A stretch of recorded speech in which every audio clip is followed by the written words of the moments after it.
Hello everyone, and welcome back to another video from our channel Legend Death Data. In this video, we'll be highlighting American celebrities who have passed away today and in the last few days, along with other notable figures from around the world. Music. Before we proceed, we kindly ask you to show your love and support by giving this video a like. It means a lot to us. Thank you. Music. And now, let's begin. Demon Wilson, the actor who played Lamont Sanford in the iconic sitcom Sanford and Son, has died at 79 in Palm Springs. His son confirmed he passed from cancer-related complications. From 1972 to 1977, Wilson starred alongside Redd Foxx, forming one of TV's most unforgettable duos. His sharp delivery and charm made Lamont a fan favorite, helping shape a golden era of comedy on NBC. Born in Georgia and raised in New York City, Music Wilson began performing at Harlem's Apollo Theater at just 12. After serving in Vietnam, he returned to the stage and screen, landing roles in Mission Impossible and later joining Sanford and Son following a guest spot on All in the Family. When Redd Foxx temporarily left the series, Wilson stepped up as the show's lead, proving his star power. Wilson also starred in The New Odd Couple, Baby, I'm Back, and films like Full Moon High and Me and the Kid. Later, he appeared in Girlfriends and shifted toward ministry, writing Christian books and becoming a pastor. Off-screen, he shared life with his wife, Cicely Johnston, and their 6 children. Wilson's career blended comedy, resilience, music, and transformation. His legacy lives on through the stories, laughter, and inspiration he brought to audiences across generations. Catherine O'Hara, the Emmy-winning actress known for unforgettable roles in Home Alone, Beetlejuice, and Schitt's Creek, has died at 71. Her agency confirmed she passed away Friday at her Los Angeles home after a brief illness. With a career spanning 5 decades, O'Hara left a lasting impact on comedy, film, and television, beloved for both her wit and depth. She first rose to fame with Second City Television, earning her first Emmy and multiple nominations. From there, she starred in cult classics like Beetlejuice and Best in Show and became iconic as Kevin's mom in Home Alone. Later in life, she achieved a career renaissance as Moira Rose in Schitt's Creek. Music, a role that brought her a second Emmy and reintroduced her brilliance to a new generation. O'Hara also made her mark in voice acting, lending her talents to The Nightmare Before Christmas and Chicken Little. She returned to the screen recently in Beetlejuice, and Argylle, and had acclaimed roles in The Last of Us and The Studio. Her performances were always layered, funny, sharp, and unforgettable. She is survived by her husband, Bo Welch, their 2 sons, and 6 siblings. Catherine O'Hara's legacy will live on through the laughter, creativity, and emotion she brought to audiences around the world. Igor Yakovlevich Zolotvitsky, June 18, 1961 to January 14, 2026, was a respected Soviet and Russian actor, theater educator, television director, and presenter whose influence shaped generations of performers. From 2013 until his passing, he served as director of the Moscow Art Theater School, one of Russia's most prestigious artistic institutions. Over his career, he received multiple national honors, including the title of Honored Artist of the Russian Federation and the Figaro Prize, recognizing his lasting impact on Russian culture. Born in Tashkent, Zolotvitsky graduated from the Moscow Art Theater School in 1983 under renowned mentor Viktor Monyukov. Just a few years later, he returned as a professor, beginning a decades-long commitment to teaching and mentorship. Alongside his work in theater, he became a familiar face on Russian television, directing popular programs and hosting educational broadcasts that brought culture and learning to a wider audience. In addition to leading the Moscow Art Theater School, he also served as Deputy Artistic Director of the Moscow Chekhov Art Theater, helping guide its creative vision during a pivotal period. Known for his dedication, discipline, and passion for the craft, Zolotvitsky was widely admired by students, colleagues, and audiences alike. He was married to actress and director Vera Karybina, and together they raised two sons who followed in their parents' footsteps, graduating from the Russian Institute of Theater Arts. Igor Zolotvitsky passed away in Moscow at the age of 64, leaving behind a powerful artistic legacy that continues to resonate on stage, on screen, and in classrooms across Russia. Scott Raymond Adams was an American cartoonist and author best known as the creator of the iconic Dilbert comic strip. With sharp humor and clever observation, he transformed everyday office life into relatable satire, capturing the frustrations, absurdities, and unspoken truths of corporate culture that resonated with millions of readers worldwide. Before Dilbert became a global phenomenon, Adams worked in several corporate jobs, quietly observing the routines and personalities that would later inspire his characters. When Dilbert launched in 1989, it struck a nerve. By the mid-1990s, the comic had spread across newspapers in the United States and beyond, allowing Adams to become a full-time cartoonist and turning his creation into one of the most recognizable workplace comics in history. As Dilbert grew, so did Adams's influence. He expanded the universe through best-selling books and collections, blending humor with insights into management, psychology, and human behavior. His writing spoke directly to office workers who felt seen for the first time, making the strip feel less like a joke and more like a mirror of modern work life. Born in Windham, New York, Adams showed artistic talent at an early age, drawing comics as a child and standing out academically as well. He later studied economics and earned an MBA, experiences that deeply shaped the business-savvy edge of his storytelling. Scott Adams remained creatively active for decades, and his legacy endures through Dilbert, a comic that permanently changed how the world laughs at work.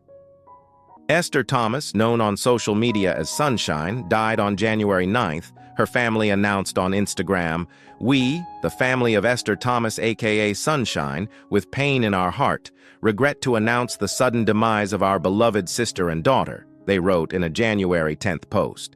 The statement noted that Thomas, who had a fibroid, suddenly passed away after undergoing surgery. "We are trying to put things in place so we could put her to rest," the statement concluded. Thomas maintained a following of nearly 500,000 across Instagram and Facebook. Known for comedic skit-style videos, she regularly collaborated with other Nigerian internet personalities, including Efimo Efeani Prosper, known online as Real Big Skills, Lucy Antem, and Jadera Madu. In a video uploaded after the news broke, Madu explained that Thomas started experiencing stomach pain on December 28th, which worsened on January 1st, prompting her to be rushed to the hospital. After scans, Madu continued, doctors determined that Thomas's fibroid had grown so large that they recommended she undergo an operation to remove it and relieve her pain. Even though Madu says doctors told him her operation was successful, he believes she experienced complications and later died. He also appeared in shows including Punky Brewster, The Corner, and Just Our Luck. According to TMZ, the actor was found at his home in Duarte, California on Friday. Officers discovered his body around 5:40 p.m. after being called to the property. A cause of death has not yet been released. He is survived by his wife, Janet Carter. Carter's last appearance on screen was in 2023, when he played Cliff in 5 episodes of the sitcom Dave and featured in 3 episodes of The Company You Keep. Fans have been sharing their reactions. "Rest in peace, T-Bone," one said, referencing his character on The Steve Harvey Show. "Oh my gosh, I'm so shocked. Rest in peace, TK. I can't believe you're gone, bro. My condolences to all the family," another wrote on Carter's last Instagram post. The actor had shared a video of himself finding the way back on Netflix, which he appeared in alongside Ben Affleck. "Look what I found on Netflix. Good movie, The Way Back. TK veteran Carter by Ben Affleck," he wrote. The post is now filled with tributes. Roger Ewing, best known for his portrayal of Deputy Marshal Thad Greenwood on Gunsmoke, has passed away at 83. His family announced that Ewing died on December 18, 2025.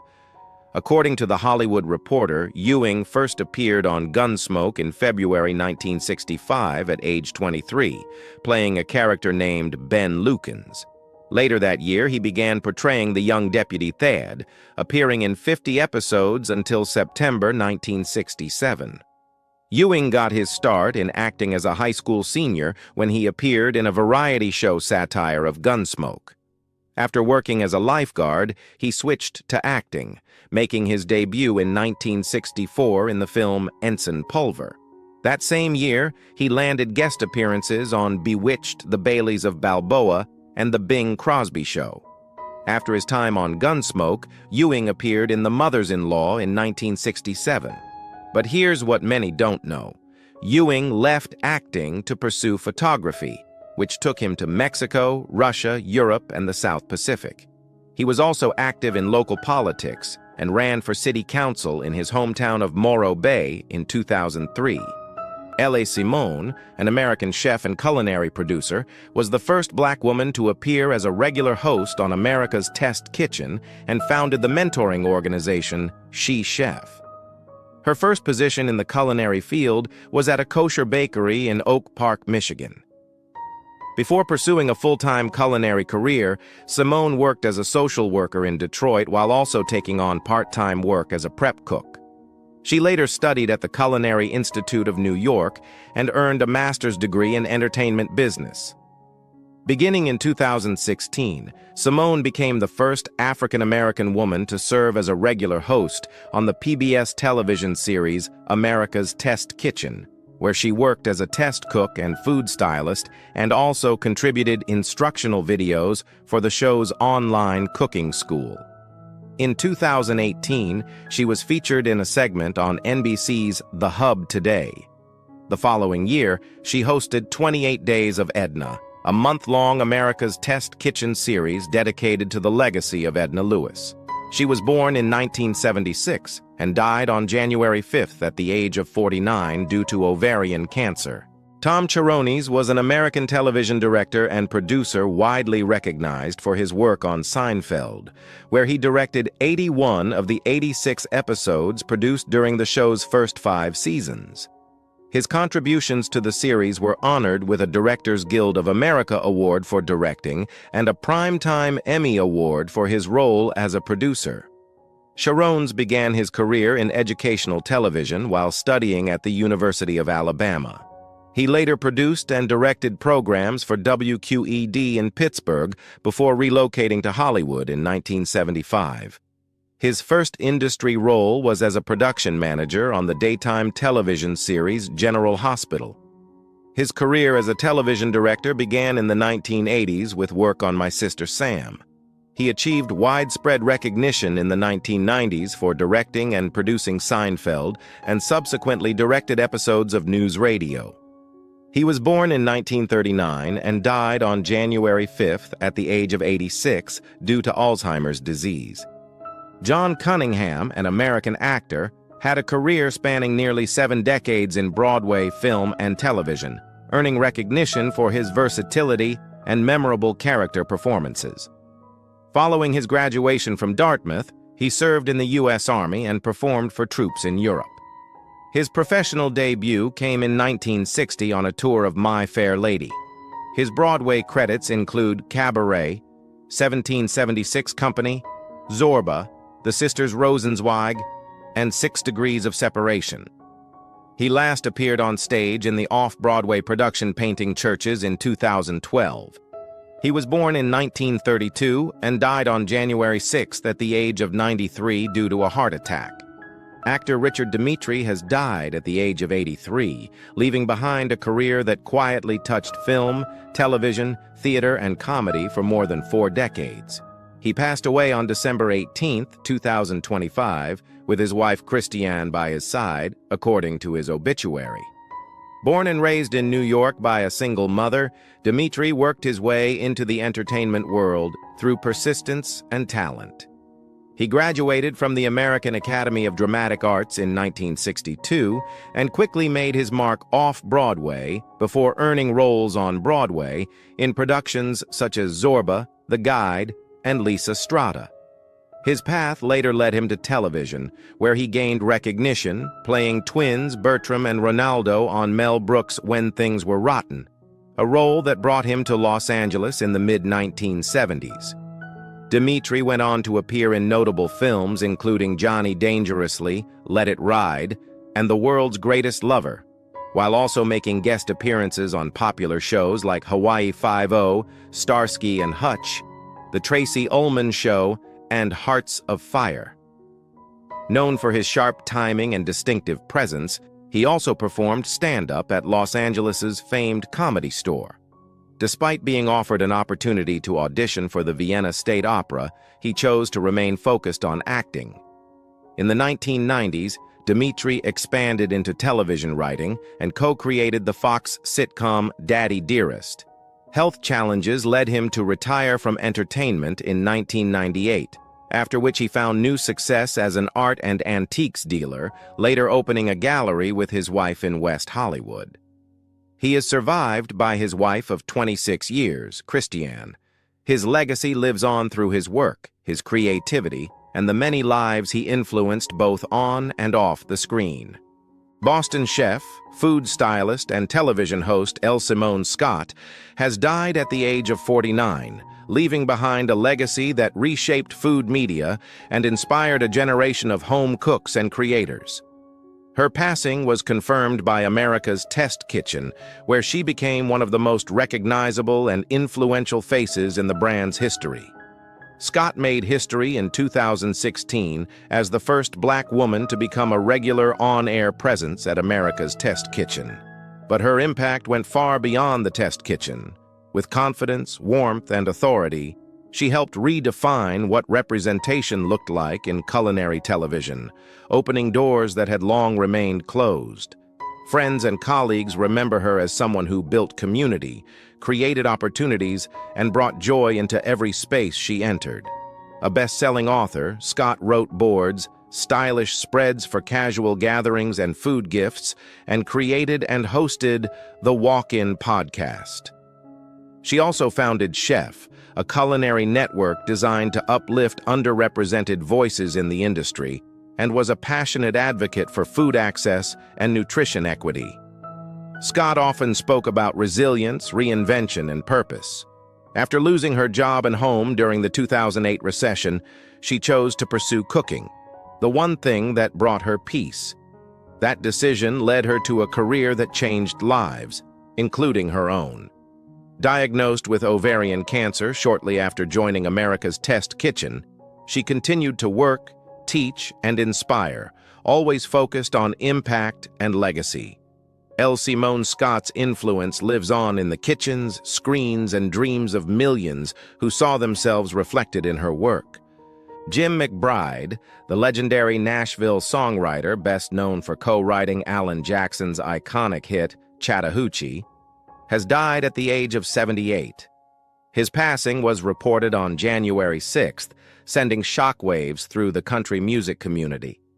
2 days later, Alan Jackson paid tribute to the man he credited as a defining force in his career, sharing photos from their early years together.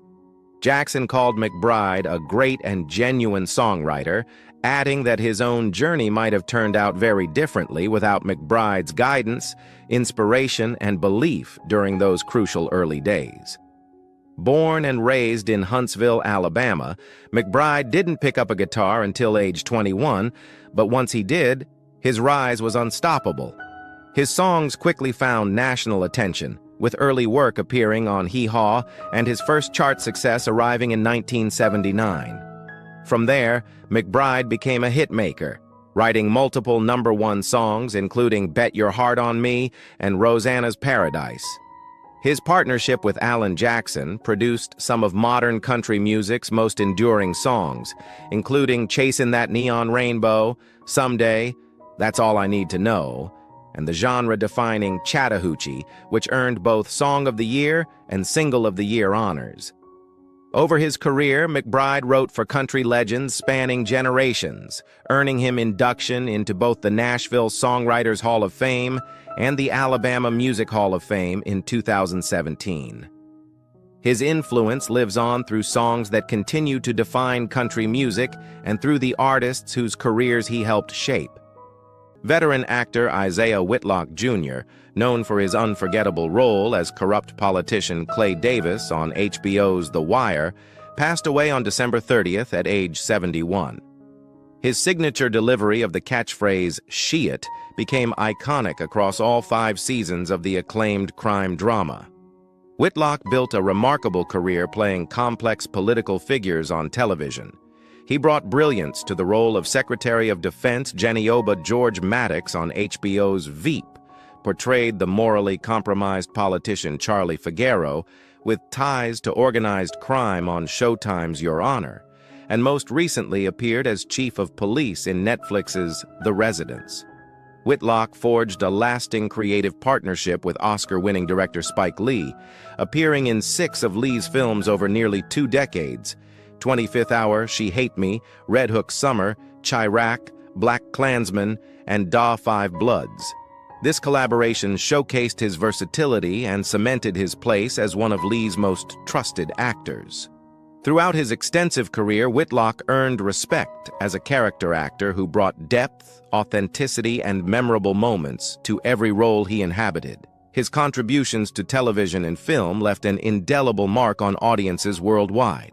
Richard Smallwood, the Grammy-nominated gospel legend, whose music was covered by Destiny's Child and Whitney Houston, passed away on December 30th from complications of kidney failure at age 77. Born in Atlanta on November 30th, 1948, Smallwood displayed extraordinary talent early, playing piano by ear at age 5 and forming his own gospel group by age 11. As an 8th grader, he studied under future music legend Roberta Flack at Brown Junior High. He graduated cum laude from Howard University with a dual BA in classical vocal performance and piano in 1971, later earning a master's in ethnomusicology. Smallwood founded the Richard Smallwood Singers, releasing their debut album in 1982. Their 1984 album Psalms earned their first Grammy nomination, followed by 5 more records.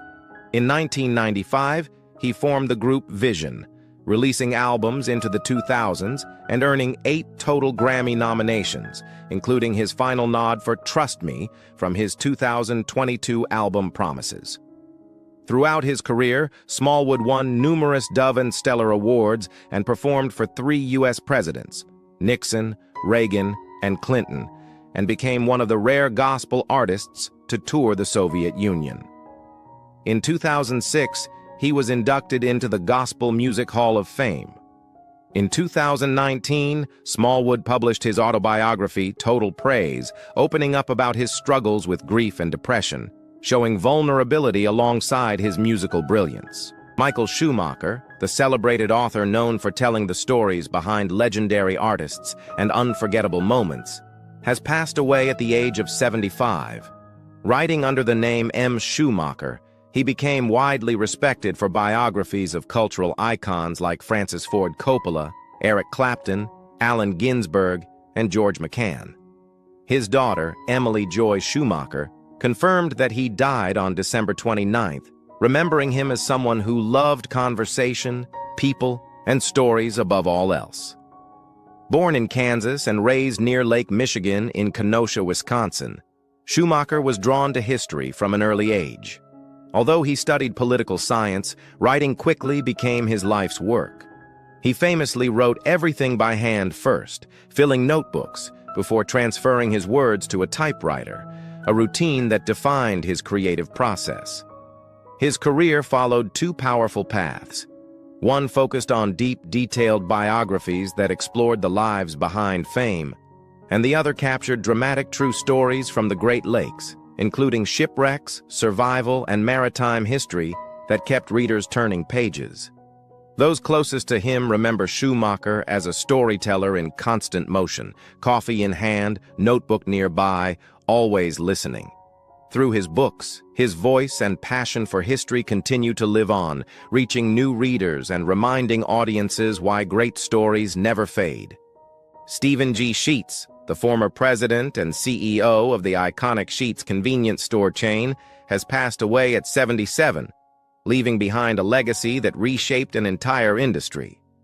Born in Altoona, Pennsylvania, Steve dedicated more than 5 decades to the family business after joining it in 1969, following his graduation from Penn State University. Over the years, he rose through the ranks and ultimately led the company through one of its most transformative eras.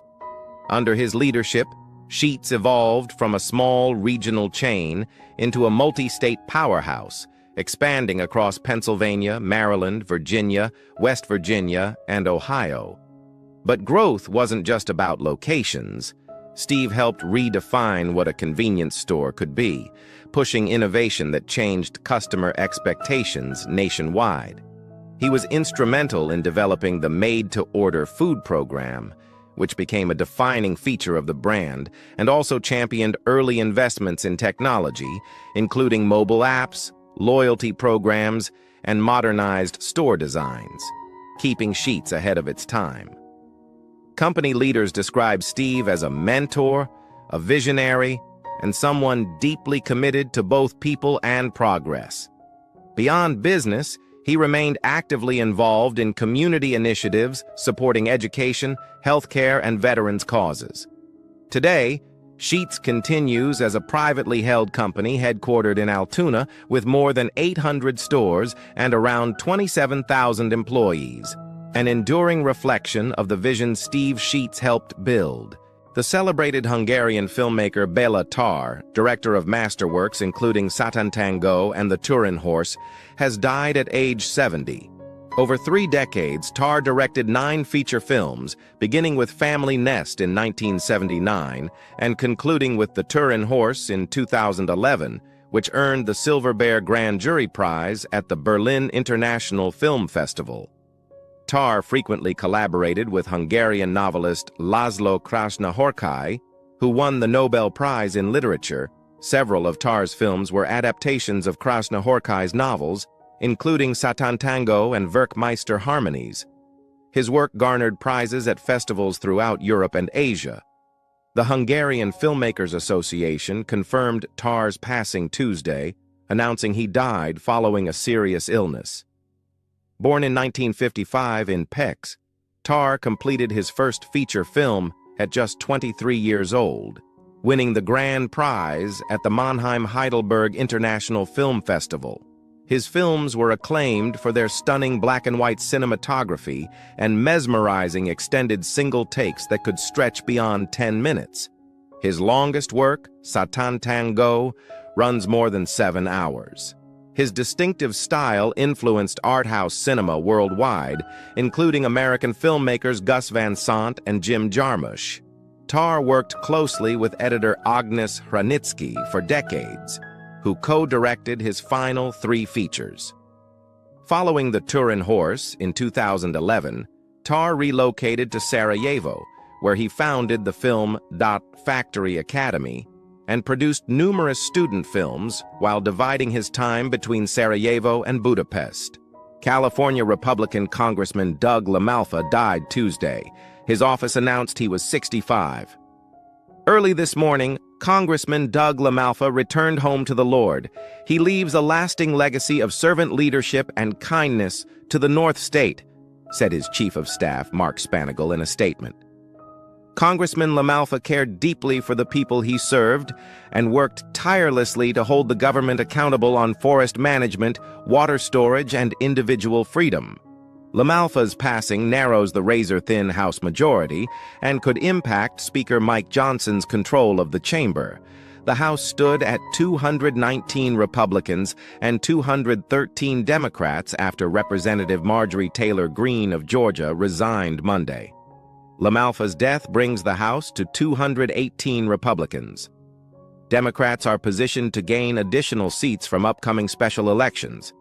2 Democrats face a runoff in Texas at the end of the month, and the election to replace now New Jersey Governor-elect Mickey Cherfilis McCormick will occur later this year. LaMalfa represented California's first congressional district since 2013 and chaired the Congressional Western Caucus. A cause of death has not been released. Renowned Dutch performer celebrated her 82nd birthday Saturday, surrounded by family before passing away. She had been living with Alzheimer's disease and chose euthanasia. The actress gained widespread fame with the song Karel, written by Annie M.G. Schmidt for the play Met Man on Mies, with Man and Mouse. The song, a parody of a carnival hit, became hugely popular among carnival goers and spent 14 weeks in the Dutch Top 40 in 1970. Throughout her career, she performed with prominent theater companies including Baal, Centrum, Dorst, and the National Theater. Her film credits included Frank and Eva, 1973, and For a Lost Soldier, 1992. She also appeared in several popular Dutch television series, including Sterren voor Bovendonk and Bon Bon. In late November, she performed as narrator for the show Ellie on de Bluesmannen, one of her final public appearances. Her passing marks the end of a distinguished career that spanned theater, film, and television, leaving a lasting impact on Dutch entertainment and culture. Ian Sun-woong, a celebrated actor whose stardom became synonymous with South Korea's film industry, has died at 74. Artist Company, his management agency, confirmed Sun's January 5th death on Instagram without citing a cause. Local news outlets reported the actor had been in intensive care at a Seoul hospital after collapsing while choking on food at his home. In its statement, Artist Company praised Sun's deep sense of mission and consistent dedication to acting, writing. His work and spirit will remain with us for a long time to come. Sun had been battling blood cancer for several years, according to reports. Lovingly dubbed the nation's actor, Sun appeared in hundreds of films over 6 decades, including popular features like A Fine, Windy Day, 1980, and Two Cops, 1993. The son of a film producer, Sun began acting before age 10 and earned audience adoration throughout his career. He was also known for The Eternal Empire, Festival, and The Warrior. Revered for his on-screen presence and gentle public persona, he became a powerful advocate for South Korea's film industry. South Korean President Yoon Suk-yeol expressed his deepest condolences, writing that Sun left a big footprint on Korean film history and cultural arts. He is survived by his wife, Oh Soo-young, whom he married in 1985, and 2 sons. Isaiah Whitlock Jr., best known for his role in The Wire and his iconic collaborations with Spike Lee, has died at 71. His agent, Brian Lehman, shared the news with a heartfelt message. If you knew him, you loved him. A brilliant actor and an even better person. Our hearts are broken. He will be truly missed. Whitlock captured audiences with his unforgettable presence, sharp delivery, and signature catchphrase that became part of pop culture history. Whether on screen in major dramas or in standout comedic roles, he brought a unique charisma that set him apart. Fans and fellow actors have begun to reflect on the powerful mark he left behind.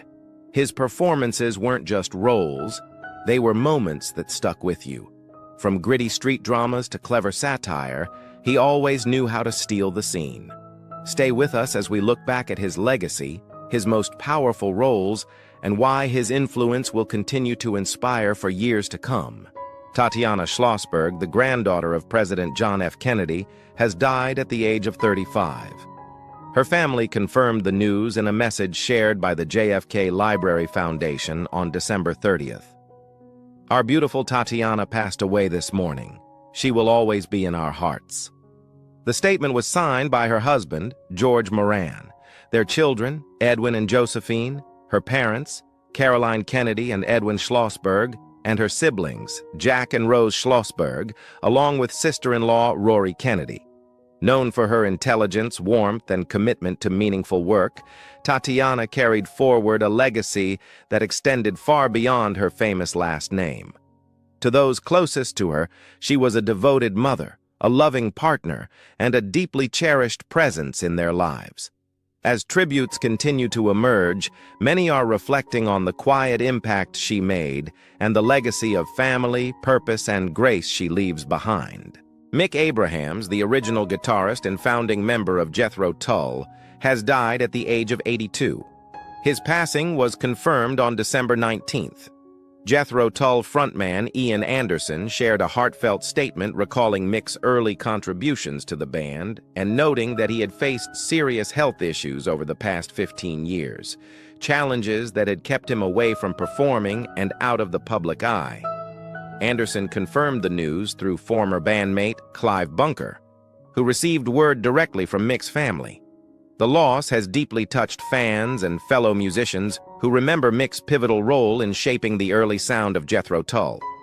Known for his bluesy guitar work and raw energy, Abrahams helped lay the foundation for one of rock's most unique bands, and his legacy lives on in the music that continues to influence generations.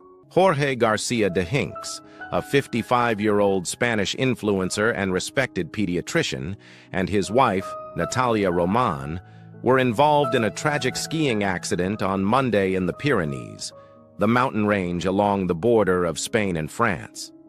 Garcia de Hinks was followed by more than 375,000 people on Instagram, where he shared clear, practical health guidance that made complex medical topics easy to understand. Beyond medicine, he was deeply passionate about skiing and weather analysis, running the blog L'Homme Météo Vien, The Weather That's Coming, where he regularly posted updates on mountain conditions across Spain. According to Spanish media, the incident occurred on December 29th during an afternoon ski outing at nearly 9,000 feet above sea level. Garcia de Hinks, Roman, and fellow skier Enco Arastua were part of a highly experienced group. While some were able to get clear, others required emergency assistance and were evacuated by helicopter. Just days earlier, Garcia de Hinks reflected on his love for the mountains, explaining why moments spent at high altitude felt so meaningful to him. He described the experience as being fully present, focused only on each step, far removed from everyday distractions. His final Instagram video, shared on December 26th, discussed seasonal heart health, one of the many topics that made his content both informative and widely appreciated. Since then, followers have filled his page with messages of gratitude, respect, and remembrance, honoring a man remembered for his knowledge, calm presence, and dedication to helping others. Gil Gerard, the American actor who became a television icon as the lead of Buck Rogers in the 25th century, has passed away at the age of 82. Gerard rose to fame in 1979 when he took on the role of Captain William Buck Rogers, a 20th century astronaut who awakens hundreds of years in the future. The series quickly became a pop culture phenomenon, blending science fiction, adventure, and charm, and ran for 2 seasons from 1979 to 1981. What began as a made-for-TV movie turned into a hit series almost overnight, cementing Gerard as a familiar face for a generation of viewers. Beyond Buck Rogers, Gerard built a steady television career with appearances in shows like Sidekicks, Nightingales, ER Force, and Days of Our Lives. In later years, he continued working in film, including roles in The Nice Guys and other independent projects, proving his passion for acting never faded. Born in Little Rock, Arkansas, in 1943, Gerard spent years working in commercials and small television roles before landing the part that defined his legacy. His journey took him from early struggles to worldwide recognition, leaving behind a body of work still remembered by fans today. Gil Gerard's name remains closely tied to one of television's most enduring sci-fi heroes, a role that continues to resonate decades later. Screen legend Brigitte Bardot, whose portrayals of free-spirited characters made her an international sex symbol and French icon, has died at age 91. Bruno Jacot of the Brigitte Bardot Foundation told the Associated Press she died at her home in southern France. French President Emmanuel Macron said Bardot embodied a life of freedom. Jordan Bardella called her a passionate patriot who represented an entire era of French history. Born on September 28, 1934, in Paris, Bardot became world famous after starring in the 1956 movie And God Created Woman, directed by her first husband, Roger Vadim. The provocative film was a massive box office hit, despite criticism from watchdog groups. Dubbed a sex kitten, Bardot broke through just as the sexual revolution was underway. French feminist philosopher Simone de Beauvoir called her the most liberated woman in post-war France. President Charles de Gaulle declared that Bardot was a French export as important as Renault cars. She appeared in more than 40 movies before retiring from acting at age 39. Before retreating to her French Riviera estate, Bardot posed for Playboy to mark her 40th birthday. Then she championed a new cause: animal rights. "I gave my youth and my beauty to men," Bardot once said, "but I give my wisdom and experience to animals." In 1986, she founded the Brigitte Bardot Foundation and used her fame to campaign for animal welfare, from saving baby seals on Arctic ice floes to lobbying for protective legislation. Bardot married 4 times and had 1 son. She also recorded 60 pop songs, many with French singer Serge Gainsbourg. Melanie Watson, known for her role on Different Strokes, has died at age 57. The actress passed away on Friday, December 26th, in Colorado Springs, Colorado. Her brother, Robert Watson, said she had been hospitalized and that her condition worsened. Melanie was born with osteogenesis imperfecta, a genetic disorder also known as brittle bone disease, which causes bones to be extremely fragile. She used a wheelchair throughout her life. She appeared in 4 episodes of Different Strokes as Kathy Gordon. The classic sitcom, starring Gary Coleman and Todd Bridges, aired for 8 seasons from 1978 to 1986.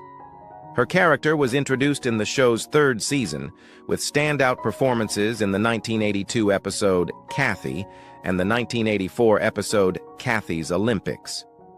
Melanie founded the organization Train Right, which trains shelter dogs to assist people with disabilities. In a 2020 interview with IndieWire, she reflected on her iconic role and praised producer Norman Lear for his pioneering work in disability representation. "I'm proud of Norman for going against the norm and doing something," she said. "I didn't realize what a gift it was to be the first one out there. If I had to do it all over again, I would have stayed in the business." Melanie was married to Robert Bernard from 1994 to 1996. She leaves behind a powerful legacy as a trailblazer who broke barriers for disabled actors on television. Pat Montandon, the TV host, activist, and socialite who once dated Frank Sinatra, has died at age 96. Her son, Sean Wiley, announced her death on Facebook, sharing that she passed away on December 21st at an elder care facility in Palm Desert, California. "She passed surrounded by love," he wrote, noting that her beloved friend Susan Gold and family members were by her side. Born in Oklahoma in 1928, Montandon relocated to San Francisco in the 1960s, where she became known for her lavish parties, attended by celebrities like Andy Warhol and members of the Getty family. Over the years, she worked as a model, television host, and newspaper columnist. She later founded a peace organization called Children as Teachers for Peace, making 37 international trips on the group's behalf to promote dialogue and nonviolence among young people. Montandon, who was married and divorced 4 times, was also known for briefly dating legendary singer Frank Sinatra. She was able to see her 2 grandchildren, Owen and Mira Wiley, last month before her passing. Montandon leaves behind a legacy as a pioneering television personality, a tireless peace activist, and an iconic San Francisco socialite who brought together some of the most fascinating figures of her era. Gustave Boto, the celebrated French tenor known for his powerful voice and commanding stage presence, has died at age 99. Born in Pau on July 14, 1926, Boto won the 1954 Concours International de Chant de Paris, often referred to as the Concours de Ténor, launching a remarkable career that spanned nearly 2 decades. He sang at the Théâtre Royal de la Monnaie in Brussels before moving to the prestigious Opéra Garnier in Paris, where he held leading roles for several years. His rich vocal timbre and athletic physique made him ideally suited for dramatic roles, including Samson, Samson et Dalila, Radames, Aida, Lohengrin, Romeo, Romeo et Juliet, Faust, Don José, Carmen, and Pinkerton, Madama Butterfly. He became particularly renowned for his performances in the double bill of Cavalleria Rusticana and Pagliacci at the Opéra de Paris during the 1960s. His reputation spread internationally through acclaimed performances in Japan and the USSR, and he starred at major summer festivals, including the Corrigi d'Orange and the Arena di Verona. After taking a break due to health issues from 1964 to 1968, Boto resumed his career with Hérodiade at the Festival d'Aix-en-Provence and continued performing until his retirement in 1973. Boto was married to soprano Jacqueline Sylvie, who passed away in 2024. He leaves behind a legacy as one of France's most distinguished operatic tenors of the 20th century. Mollywood actress and producer Allwell Ademola, acclaimed Nollywood actress and producer, has died at age 43. Sources in the entertainment industry said Ademola passed away on Saturday after reportedly suffering a heart attack at her residence before being rushed to the hospital. News of her death sparked an outpouring of grief across social media, with colleagues expressing shock and disbelief. Actress Fathia Williams took to Instagram to mourn her, writing, "Ha, this hit me so bad. Aniyan Oban Khan, Allahu Akbar. All well." Aid Martins shared a photo on Facebook, writing, "Black Saturday. This is not fair. May God forgive your shortcomings. All well." Ademola was a multifaceted Nigerian artist, actress, filmmaker, director, singer, and screenwriter who made significant strides in the Yoruba language film industry. Born on August 9, 1980, in Lagos State, Nigeria, she hailed from royal lineage in Abeokuta, Ogun State. She was the granddaughter of Justice Adetokunbo Ademola, Nigeria's first indigenous Chief Justice. Her entertainment career began in childhood. She appeared as a young actor in 1986 on NTA's popular children's show Animal Games with Uncle Wole. She officially joined Nollywood in the early 1990s and rose to prominence in 2008 with standout roles in films including You or I, Omo, Emmy and I, KG. Beyond acting, Ademola was also a gifted singer. In 2002, she founded her band, Allwell and Company, and released an album in 2006. She leaves behind a powerful legacy as a creative force who excelled across multiple disciplines in Nigerian cinema and music. The Cure's guitarist and keyboardist, Perry Bamonte, has died at 65 after a brief illness on December 25th, according to a statement shared by the band. Known for his quiet intensity and creative spirit, Perry played a key role in shaping the band's signature sound during some of their most memorable years. The group described him as intuitive, constant, and deeply connected to their story, calling him a warm-hearted and vital part of The Cure. His presence on stage and in the studio left a lasting impression on fans and fellow musicians alike, and his unique style and dedication helped define an era of music that continues to influence generations. His contributions weren't just musical. They were emotional, powerful, and unforgettable. As fans around the world reflect on his impact, Perry Bamonte's legacy remains deeply woven into the heart of The Cure's journey and into the soundtrack of millions of lives.